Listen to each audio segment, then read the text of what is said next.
Selamat sore Kak. Iya, Saya sore. saya Francisca dari SMA Negeri 1 Bekasi.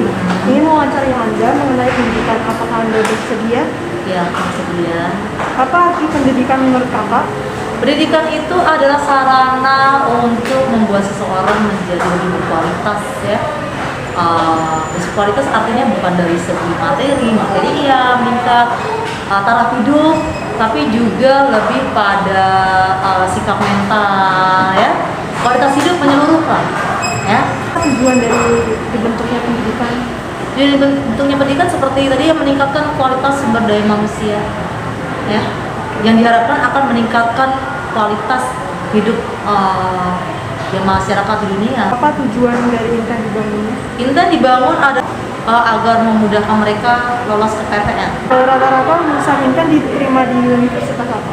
Banyak, mulai dari ITB, UI, UGM, sampai semua sepanjang Pulau Jawa. Baik Kak, terima kasih atas waktunya. Mohon maaf.